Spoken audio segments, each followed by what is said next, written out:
상주님께서 천지공사로 하늘과 땅을 뜯어 고치시면서 현 세계 정치 질서를 오선위기 형국으로 돌아가게 이렇게 하셨는데요.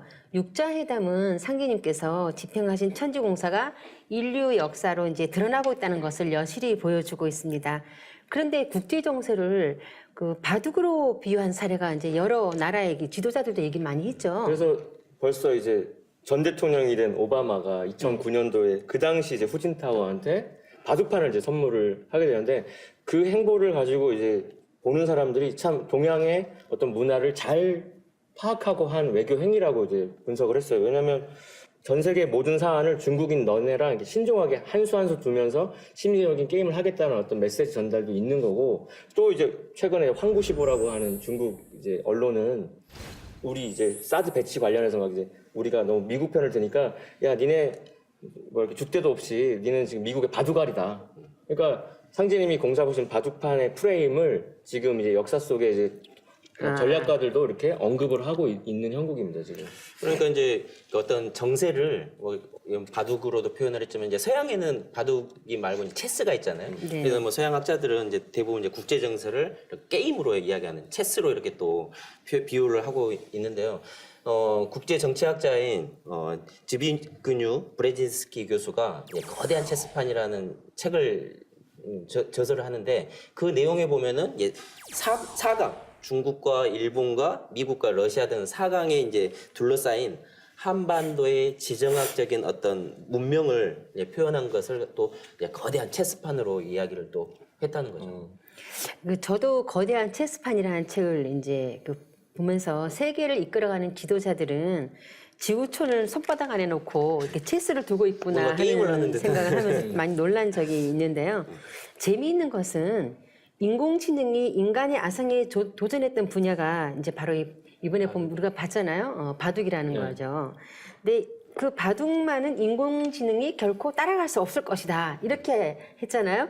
그런데 인간이 이제 그 인공지능이 패하면서 그 알파고 쇼크가 전 세계를 엄습하기도 하지 않았나요? 예, 거기에 대한 충격이 많이 컸던 것 같아요. 그렇죠. 이제 바둑이라고 하면은 바둑판 자체가 이제 우주 원리적으로 되어 있거든요. 그래서 19줄 해가지고 음양으로 이렇게 흑백돌과 이제 흰 돌과 검은 돌로 이렇게 두는 게 반상위에서 두는 게 이제 바둑인데요. 이 바둑의 경우 이제 경우의 수가 이제 우주에 있는 원자 수 이상으로 복잡한 이 거대한 탐색 공간이라고 이렇게 표현을 해요. 그래서 우주에서 전체 그 수소원자 수가 10에 한 80승 정도 된다라고 하는데 이 바둑에서의 어떤 경우의 수는 뭐 10에 360승이라고 하니까 어마어마한 그 경우의 수를 가지고 있는 거죠.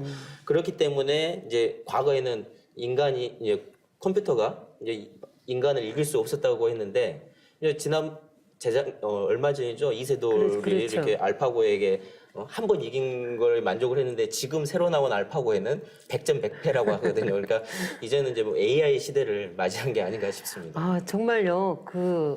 과연 인공지능이 사람을 이긴다는 게 실감이 나지 않았거든요. 근데 이것이 이제 자꾸 현실로 가고 있다는 것에 앞으로 미래는 정말 어떻게 더 많이 변화가 올지 참 궁금해요. 근데 지금 4차 혁명 시대에 그 인공지능의 위력을 우리가 알파고, 그래서 뭐 이세돌하고도 2016년에 있었고 2017년에는 커제가 울어버렸어요. 커제가 바둑을 두다가 그러니까요. 예. 두는 내내 이길 수 있을 거라는 한 톨의 희망도 가질 수 없었다고 표현하거든요. 그렇죠. 그런 4차 산업혁명 시대를 지금 우리가 왔는데, 근데 이제 우리 이제 5차 혁명 시대를 또 얘기하는 또 선각자들이 있습니다. 그 시대는 이제 인간만이 그러면 기계를 능가하는 그 독보적인 영역이 뭐냐? 그건 영성이다. 그래서 영성을 개발해야 된다는 어떤 화두가 이제 대두가 되는 거죠. 인간이 그 4차 산업혁명에서 인간의 존엄성이 한번 눌린 다음에. 그래서 상제님께서는 그 시대를 예비하면서 인간의 영성을 완전히 뚜껑을 여는 이제 페이지를 이제 전수를 하신 거고, 우리는 이제 5차 산업혁명을 대비하는 그런 어떤 행보를 하고, 아무도 모르지만 하고 있는 거고요. 그러니까 참 이게 인공지능이 아무리 발달했다 하더라도 거기도 한계가 있단 말이에요, 그죠? 그러니까 영성 문화라는 것은 한계가 없잖아요. 그러다 그래서 보니까 상대님께서는 남모르는 공부를 하는 네, 그래서 그런 것 지금 같습니다. 이제 바둑 이야기, 체스 이야기에서 이제 수에 대한 어떤 수를 써야지 성공하느냐의 문제인데, 그래서 남보다 뭐 한 수만 높은 공부를 뾰족한 수 뭐 이런 말씀도 하셨고 근데 어쨌든 체스 이야기를 하셨으니까 우리는 또 이제 뿌리를 밝히는 진리를 닦는 입장에서는 그럼 체스는 기원이 뭐냐는 거죠. 그래서 고대 인도 6세기 정도, 6세기부터 거슬러 올라갈 수도 있는데 거기서 이제 차투랑가라고 하는 인도의 장기가 있습니다. 그래서 그리고 또 차투락이라고 하는 주사위를 던져가지고 넷이서 하는 그게 마치 지금 뭐 바둑판을 4명이서 둘러싸고 있는 거랑 약간 비슷하긴 한데 그 차투랑가에서 중국 장기, 뭐 한국 장기, 일본 장기 그리고 그게 이제 서쪽으로는 아라비아, 남쪽으로는 에티오피아까지 가서 그게 이제 스페인까지 건너가고 뭐 이탈리아까지 가서 지금 이제 체스가 된 거고 이제 서양인들이 대세를 볼 때 이제 체스판이다 이렇게 국제 정세를 보게 되는 어떤 기원이 됐습니다. 그 장기가 그 장기 있잖아요. 뭐 저는 그런 부분에 잘 모르지만 장기가 체스에서 유래했다는 것도 전 처음 알았는데요.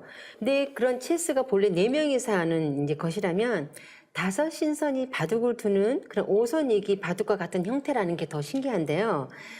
그 더욱 심지스러운 거는 상디님께서 그 바둑판이라고 하신 한반도가 그 실제 바둑판과 같다는 거잖아요. 그렇죠. 그 부분에 대해서 보조님 좀 얘기해 주시죠. 그래서 이거는 저희 이제 스승님 되시는 안훈산 세상종두사님께서 우리나라를 놓고 이렇게 통찰하신 어떤 한 대목이 있습니다. 그걸 그대로 인용하는 게 가장 정답일 것 같아서 이렇게 개벽 실제 상황의 341쪽을 펼쳐보면 이제 세계 질서의 대세 5수선위기라고 하는 대목이 나오고요. 거기서 이제 안훈산 종두사님께서 이제 세상종두사님께서 하신 말씀이 있습니다. 제가 한번 읽어보겠습니다.